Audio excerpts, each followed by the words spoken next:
The entire front window of this Dots clothing store is shattered. Pieces of glass scattered across the sidewalk and parking lot. Inside the store, this vehicle, so badly mangled, it's hard to make out it's an SUV. It was crazy. I was behind the desk and I just heard a loud noise and it just went right through the window. Stacy Ramsey is one of 2 employees who were working at the time. A customer was also in the store, but thankfully none of them were injured. And then I just thought I need to see if everybody's okay, and I just heard a little boy crying and I thought, oh my gosh. Police say a mother and her son, believed to be about 8 or 9 years old, were also in the vehicle. The mother was trapped and rescuers had to cut away wreckage to free her. Police say she was confused and told them she also had another child in the vehicle. She said she had a second child in the car, which turned out to be false. She had dropped him off. It appears that she had some kind of a medical emergency that caused the crash. Authorities say both mother and son were taken to the hospital to be checked out, but they appeared to be okay.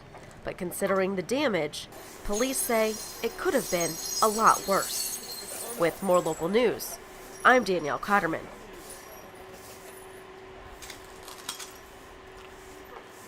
100 torches light the way for the first ever water fire Sharon. Torches carried by representatives from every community in the region and volunteers, as an estimated crowd of well over 10,000 packed the bridges surrounding the Shenango River downtown, all wanting to catch a glimpse of the pageantry and artistry of this internationally known creation. I think it's really exciting. I have goosebumps that this is happening in our town again. We had a little taste of this with the Fun Fest, which has been gone for so long, but seeing it again and so much bigger, it's amazing. And kudos to the people who put it together, because this is really what we needed. The creator of Waterfire and a team from Providence, Rhode Island, where it began, participated in a symbolic passing of the torch to the people of the Shenango Valley. The Renaissance of Providence is what inspired Sharon community leaders to bring it here. The economic impact of the event is huge, so there are thriving stores, retail, restaurants, people that are coming down, and sort of that story was what I think inspired some folks from Sharon, and they visited our event and made a phone call and said, hey, how can we work with you guys? And as all the torches were lit, a team of volunteers ignited 55 bonfires on the Shenango River, illuminating the way for the fostering of community and a new economic boost experienced by Shenango Valley businesses like never before. All of the businesses are benefiting. They've been saying they've never been this busy ever in the history of being open in Sharon, and that's what this is about. This is about bringing life to the city in addition to cultural enrichment. 2 more Waterfire Sharon events are scheduled in the coming months, promising to ignite, illuminate, and inspire. With more local news, I'm Michelle Nix.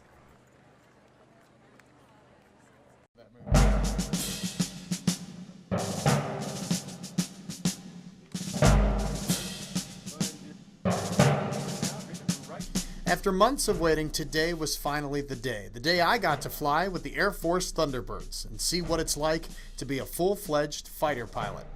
And one of the coolest moments was even before we went up, the chance to wear the Thunderbirds patch, an honor reserved for only a select few. The 2 main things to learn: how to breathe when enduring 5 or more G's of pressure. Quick out, quick in. Perfect. Okay, now so big in. Cut it off. Perfect. And the tightening of the muscles to keep the blood above the heart. Meet Major Tyler Ellison, the man who had the task of teaching me and taking me up to his office at 20,000 feet. After some last-minute adjustments, into the plane we go, and off we went. The very first maneuver we did set the tone for the whole flight. Over 500 miles an hour, straight up. And then we flipped over and caught a glimpse of town behind us. Once we were up there, we got to the approved airspace and did all the moves and maneuvers that we'll see at the air show this weekend. The knife edge, where we turned sideways. We flew inverted. We did a barrel roll, a nice slow spin, and some quick spirals too. just to name a few. Then at the end, I thought it would be okay to try a 9G turn. That means 9 times the weight of gravity smashing into you. And success. Now back to the base. And when we got back, it was like a hero's welcome. So with that, we've got a little presento we'd like to give to you. Oh, sweet. On behalf of the team. Yeah. Thanks for coming out and spending the day with us. I loved it. It was an honor. Thank you. Quite a thrill, and we still have a few days until the Thunderbirds do it for real at the air show. Take it from me, you won't want to miss it. With more local news, I'm Mike Case.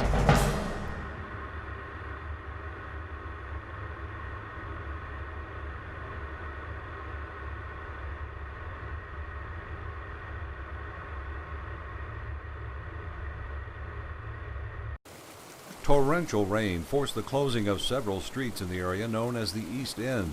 The downpour early today produced more than 3 inches of rain in about 90 minutes, and it was more than local creeks could handle. One section of roadway, probably about 500 feet of road under about 2 feet of water.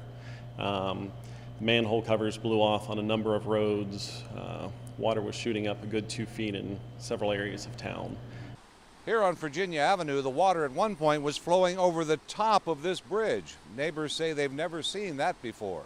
Several homes and businesses in the East End were flooded. The A1 beverage drive-thru was closed, but the surging water still forced its way in. It was about 2 feet of water and mud. A lot of silt from a creek that was across the street overflowed.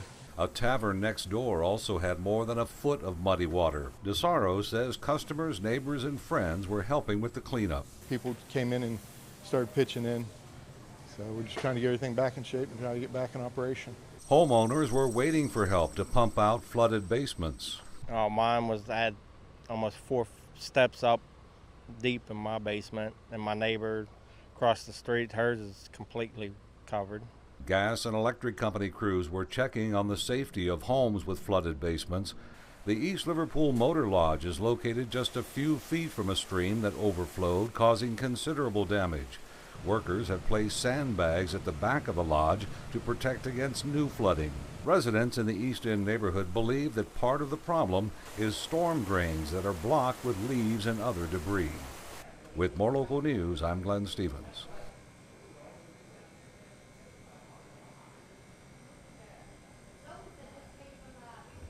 As Sharonites, we offer you guys our prayers. No loss in sports is as painful as this. 3 lives lost in Sharon after a 2-car head-on crash just as a community was celebrating a trip to the playoffs.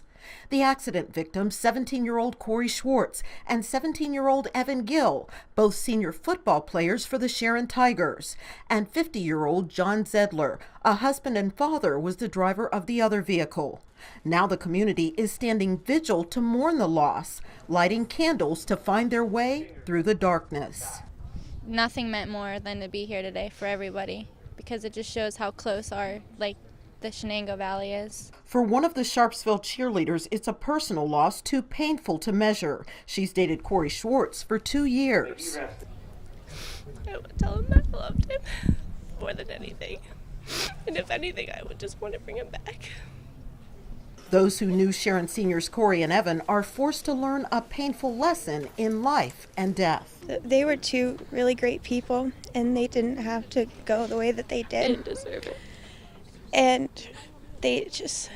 I want everyone to be careful, because it shows you that no matter how much you think it's not going to be you, it can be.